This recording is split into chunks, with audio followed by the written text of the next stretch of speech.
3 personnes qui ouvriront les portes de l'enfer le jour du jugement. Un instant de vérité.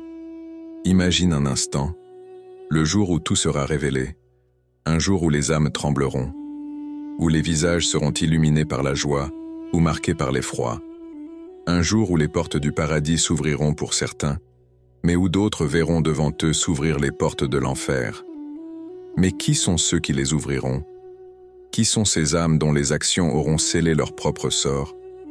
Allah nous met en garde dans le Coran. Ce jour-là, chaque âme sera rétribuée selon ce qu'elle aura accompli. Ce jour-là, nul ne sera lésé. Sourate Ghafir 40-17. Aujourd'hui, nous allons plonger dans un sujet qui glace le sang, mais qui peut-être peut aussi sauver des âmes. 1. Les tyrans et les oppresseurs. Une illusion de pouvoir. Ils ont foulé cette terre avec arrogance, marchant comme si elle leur appartenait. Ils se sont enivrés de pouvoir, croyant que leur autorité les rendait invincibles. Ils ont privé les faibles de leurs droits, humilié les innocents, piétiné la justice, sans jamais craindre le retour de la balance. Le prophète Muhammad, paix et bénédiction sur lui, nous a avertis. Le plus haï par Allah et le plus éloigné de lui est le dirigeant injuste. Rapporté par Muslim, l'injustice. Quand on y pense, on imagine aussitôt des rois impitoyables, des politiciens corrompus, des despotes qui écrasent les peuples sous leur règne de fer. Mais, si l'injustice ne s'arrêtait pas là, as-tu déjà haussé le ton pour rabaisser quelqu'un? Utiliser ton autorité, aussi minime soit-elle, pour humilier un plus faible? Juger sans connaître, condamner sans preuve? Nous dénonçons les tyrans, mais nous oublions que la tyrannie peut aussi habiter nos cœurs. L'ombre de l'injustice ne se limite pas au trône doré et au palais de marbre.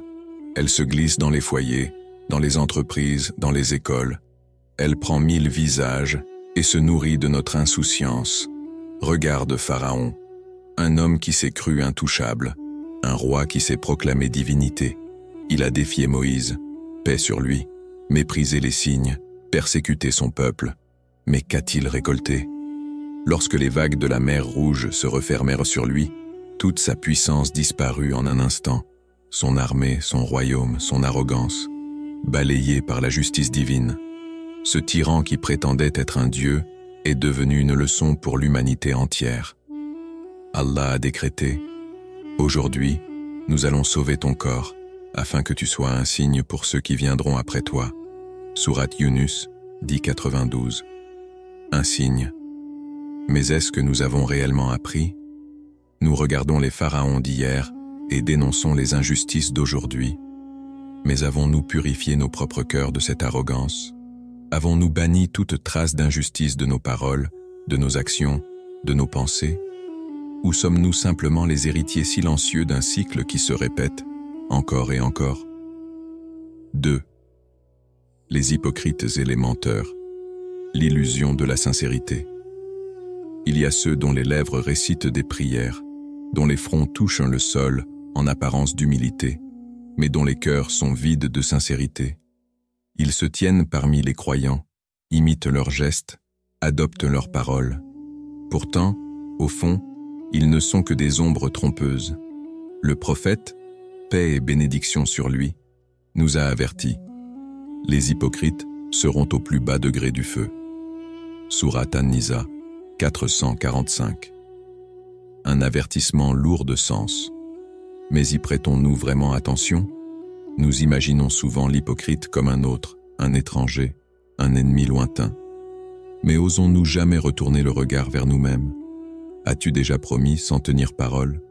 As-tu déjà trahi une confiance, même involontairement? As-tu déjà affiché une façade de bienveillance alors que ton cœur nourrissait un tout autre sentiment? Il fut un temps, du vivant du prophète, paix et bénédiction sur lui, où un homme priait à ses côtés.